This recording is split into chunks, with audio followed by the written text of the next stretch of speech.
পাহাড়ি ঢল আর ভারী বৃষ্টির কারণে সিরাজগঞ্জে যমুনা নদীর পানি বৃদ্ধি অব্যাহত রয়েছে। প্লাবিত হচ্ছে চরাঞ্চলের নতুন নতুন এলাকা। গতকাল সকাল ৬টা থেকে আজ সকাল ৬টা পর্যন্ত যমুনা নদীর পানি সিরাজগঞ্জ শহর রক্ষা বাঁধ এলাকায় ৬ সেন্টিমিটার বেড়েছে। বাড়ছে ফুলজোর, করতোয়া, বড়াল ও ইছামতি সহ অভ্যন্তরীণ নদ নদীর পানিও। এতে যমুনা চরাঞ্চলের কৃষকদের মধ্যে আতঙ্ক দেখা দিয়েছে। তবে সিরাজগঞ্জ পানি উন্নয়ন বোর্ডের নির্বাহী প্রকৌশলী শফিকুল ইসলাম জানিয়েছেন, যমুনা নদীর পানি বাড়লেও বন্যার আশঙ্কা নেই। পাহাড়ি ঢল আর ভারী বৃষ্টির কারণে সিরাজগঞ্জে যমুনা নদীর পানি বৃদ্ধি অব্যাহত রয়েছে। প্লাবিত হচ্ছে চরাঞ্চলের নতুন নতুন এলাকা। গতকাল সকাল ৬টা থেকে আজ সকাল ৬টা পর্যন্ত যমুনা নদীর পানি সিরাজগঞ্জ শহর রক্ষা বাঁধ এলাকায় ৬ সেন্টিমিটার বেড়েছে। বাড়ছে ফুলজোর, করতোয়া, বড়াল ও ইছামতি সহ অভ্যন্তরীণ নদ নদীর পানিও। এতে যমুনা চরাঞ্চলের কৃষকদের মধ্যে আতঙ্ক দেখা দিয়েছে। তবে সিরাজগঞ্জ পানি উন্নয়ন বোর্ডের নির্বাহী প্রকৌশলী শফিকুল ইসলাম জানিয়েছেন, যমুনা নদীর পানি বাড়লেও বন্যার আশঙ্কা নেই। পাহাড়ি ঢল আর ভারী বৃষ্টির কারণে সিরাজগঞ্জে যমুনা নদীর পানি বৃদ্ধি অব্যাহত রয়েছে। প্লাবিত হচ্ছে চরাঞ্চলের নতুন নতুন এলাকা। গতকাল সকাল ৬টা থেকে আজ সকাল ৬টা পর্যন্ত যমুনা নদীর পানি সিরাজগঞ্জ শহর রক্ষা বাঁধ এলাকায় ৬ সেন্টিমিটার বেড়েছে। বাড়ছে ফুলজোর, করতোয়া, বড়াল ও ইছামতি সহ অভ্যন্তরীণ নদ নদীর পানিও। এতে যমুনা চরাঞ্চলের কৃষকদের মধ্যে আতঙ্ক দেখা দিয়েছে। তবে সিরাজগঞ্জ পানি উন্নয়ন বোর্ডের নির্বাহী প্রকৌশলী শফিকুল ইসলাম জানিয়েছেন, যমুনা নদীর পানি বাড়লেও বন্যার আশঙ্কা নেই।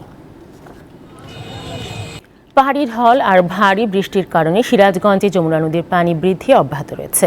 প্লাবিত হচ্ছে চরাঞ্চলের নতুন নতুন এলাকা। গতকাল সকাল ৬টা থেকে আজ সকাল ৬টা পর্যন্ত যমুনা নদীর পানি সিরাজগঞ্জ শহর রক্ষা বাঁধ এলাকায় ৬ সেন্টিমিটার বেড়েছে।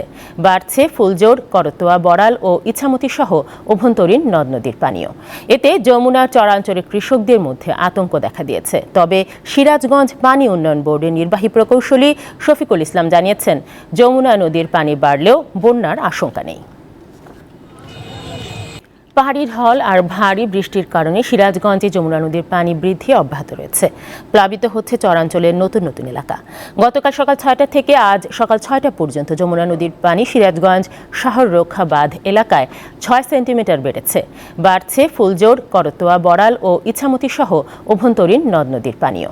এতে যমুনা চরাঞ্চলের কৃষকদের মধ্যে আতঙ্ক দেখা দিয়েছে। তবে সিরাজগঞ্জ পানি উন্নয়ন বোর্ডের নির্বাহী প্রকৌশলী শফিকুল ইসলাম জানিয়েছেন, যমুনা নদীর পানি বাড়লেও বন্যার আশঙ্কা নেই। পাহাড়ি ঢল আর ভারী বৃষ্টির কারণে সিরাজগঞ্জে যমুনা নদীর পানি বৃদ্ধি অব্যাহত রয়েছে। প্লাবিত হচ্ছে চরাঞ্চলের নতুন নতুন এলাকা। গতকাল সকাল ৬টা থেকে আজ সকাল ৬টা পর্যন্ত যমুনা নদীর পানি সিরাজগঞ্জ শহর রক্ষা বাঁধ এলাকায় ৬ সেন্টিমিটার বেড়েছে। বাড়ছে ফুলজোর, করতোয়া, বড়াল ও ইছামতি সহ অভ্যন্তরীণ নদ নদীর পানিও। এতে যমুনা চরাঞ্চলের কৃষকদের মধ্যে আতঙ্ক দেখা দিয়েছে। তবে সিরাজগঞ্জ পানি উন্নয়ন বোর্ডের নির্বাহী প্রকৌশলী শফিকুল ইসলাম জানিয়েছেন, যমুনা নদীর পানি বাড়লেও বন্যার আশঙ্কা নেই।